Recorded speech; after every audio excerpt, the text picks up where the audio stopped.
প্রত্যেক মুসলিমকে যদি খাঁটি মুসলিম হইতো নাম্বার ওয়ান একবারে ভালো কোয়ালিটির মুসলিম, তাহলে অবশ্যই সালাফি হইতে হবে। মানে আবু বকরের মতো মুসলিম, ওমরের মতো মুসলিম, ওসমানের মতো মুসলিম, আলীর মতো মুসলিম, হাসান হোসেনের মতো মুসলিম, এইরকম মুসলিম হইতে হবে। এই হচ্ছে সালাফির মান। সালাফি মানে যারা সালাফের সাথে সম্পৃক্ত। সালাফি মানে যারা সালাফের সাথে সম্পৃক্ত।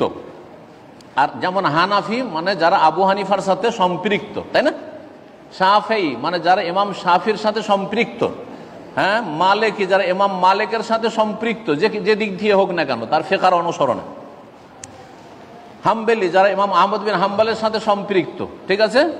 ওই রকমই সালাফি যারা সালাফদের সাথে সম্পৃক্ত। তাহলে সালাফ মানে জানতে হয়, যেমন আবু হানিফা, শাফি, মালিক, আহমদ জানেন, তো সালাফ মানে জানতে হয়। সালাফ মানে সাহাবাই কেরাম, সালাফ মানে তাবেইন, সালাফ মানে তাবা তাবেইন। এই তিনটি স্বর্ণযুগের আদর্শ মুসলিম যারা খাঁটি দিনের ওপর প্রতিষ্ঠিত ছিলেন, তাদের সবাইকে মিলে সালাফি বলা হয়।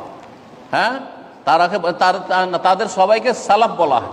তারা হচ্ছে আমাদের পূর্বসূরি, আর আমরা হচ্ছি খালাফ উত্তরসূরি। বাংলায় সালাফ মানে হচ্ছে পূর্বসূরি, আর আমরা হচ্ছি খালাফ মানে উত্তরসূরি। তাদের আমরা অনুসরণ করব। এক নম্বর সালাফ মুহাম্মদ রাসূলুল্লাহ সাল্লাল্লাহু আলাইহি ওয়াসাল্লাম, তিনি আমাদের উত্তরসূরি এক নম্বরে। তারপরে ফ্রন্ট লাইনে সাহাবাই কেরামগণ সবাই, আর তারপরে তাবেইন, তারপরে তাবা তাবেইন। এই তিনটি যুগ সম্পর্কে নবী সাল্লাল্লাহু আলাইহি ওয়াসাল্লাম বলেছেন খায়রুল করুন, হ্যাঁ, উৎকৃষ্ট উত্তম যুগ, স্বর্ণ যুগ, গোল্ডেন এজ। বুঝছেন না? এই তিনটি যুগ হচ্ছে ইসলামের আদর্শ যুগ। এই তিনটি যুগের খাঁটি ইসলামের যারাই অনুসরণ করবে কিয়ামত পর্যন্ত, সালাফদের সাথে তারা যেহেতু আকীদা আমলে সম্পৃক্ত, সেজন্য তারা নিজেদেরকে সালাফি বলে।